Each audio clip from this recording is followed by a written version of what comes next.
I'm motivated by fear. Fear of fear.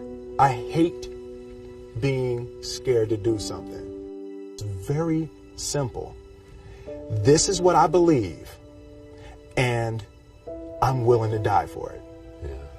Period. You can't be scared to die for the truth. The truth is the only thing that's ever going to be constant. And you can't fear what might happen to you if you were to tell the truth. Because what happens to you if you don't tell the truth is worse than telling the truth will ever be. The first step before anybody else in the world believes it is you have to believe it. There's no reason to have a plan B because it distracts from plan A. And I think psychologically, the advantage that gives me over a lot of people that I have been in competition with in different situations is it's difficult to take the first step when you look how big the task is. The task is never huge to me. It's always one brick. I believe, and I learned very young, that you don't try to build a wall. You don't set out to build a wall. You don't say, I'm going to build the biggest, baddest, greatest wall that's ever been built. You don't start there. You say, I'm going to lay this brick as perfectly as a brick can be laid. There will not be one brick on the face of the earth that's going to be laid better than this brick that I'm going to lay in this next 10 minutes. And you do that every single day. And soon you have a wall. And soon you have a wall.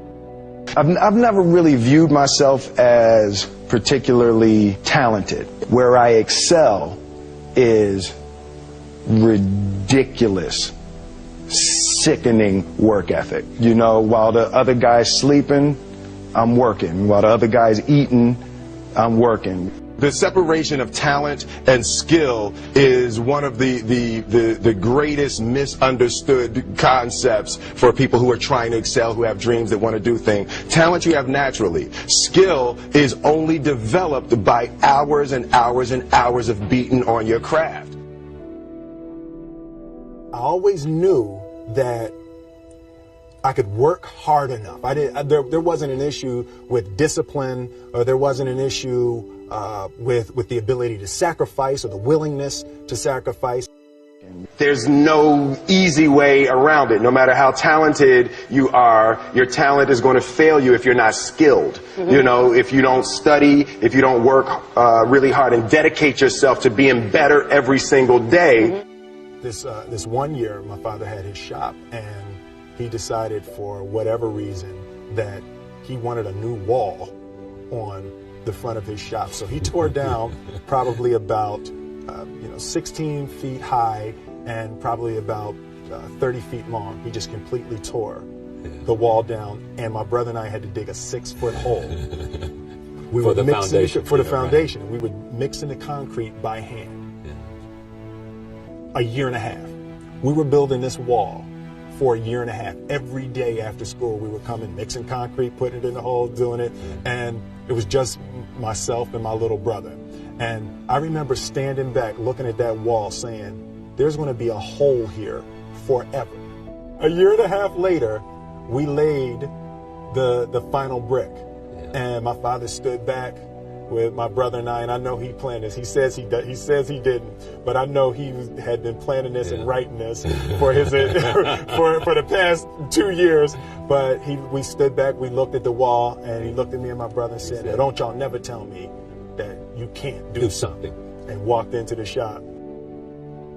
As a child, my parents always told me, you could be whatever you want to be, you could do whatever you want to do.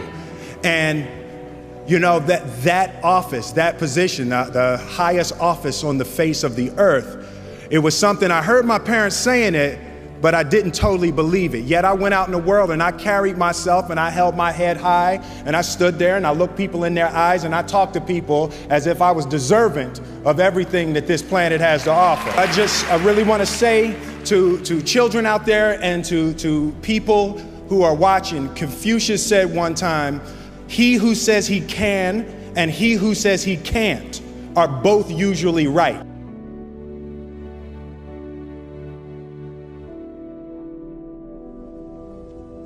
having the opportunity to study greatness. And anytime you have that opportunity, there are certain intricacies that will make clear who you are. It becomes that much more clear who you are. The definition of who I am is very clear to me, and it also redefines who I want to be, in that I know for a fact that I'm stronger than I thought I was. You know, you can't help but ask yourself the question, what would I do if I was in Muhammad Ali's shoes? I'm not the best at anything. You know what I mean? Eddie Murphy is funnier than I'll ever be. Denzel is more powerful than I'll ever be. I think that my strength is I can do everything well. You know, I can do a little bit of everything, and that's what I concentrate on to be my strength. I'll never be able to compete with Denzel. I enjoy connecting with people and ideas, and you know, I have a mission statement. So every year for probably the past 10 years, I've worked out a mission statement for myself.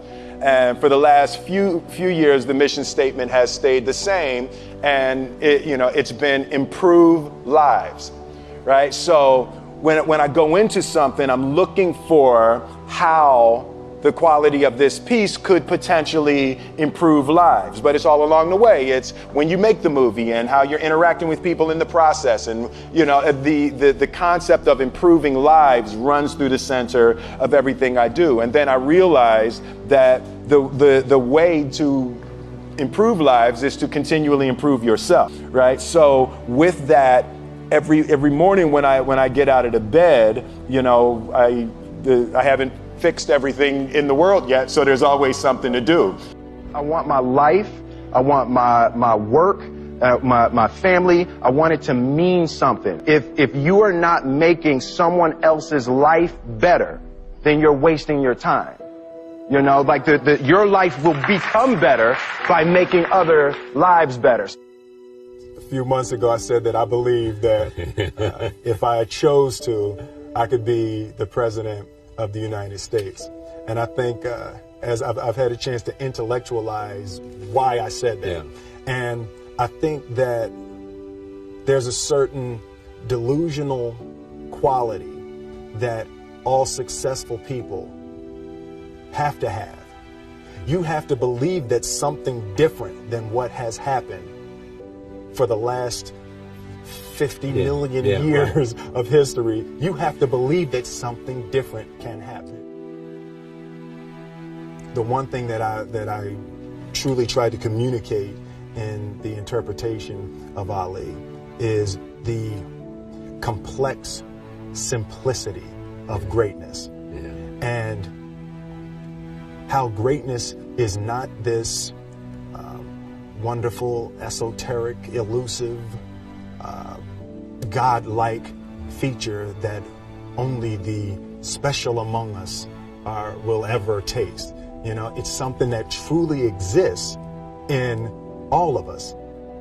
Loss is bound to joy. Like pain and suffering are bound to joy. The being able to survive something is actually a big part of being able to find that next wave of joy. You appreciate smaller things. I hated being scared, that I didn't want to even take the meeting. I just hated that being scared to do something. And I think what developed in my early days was the attitude that I started attacking things that I was scared of.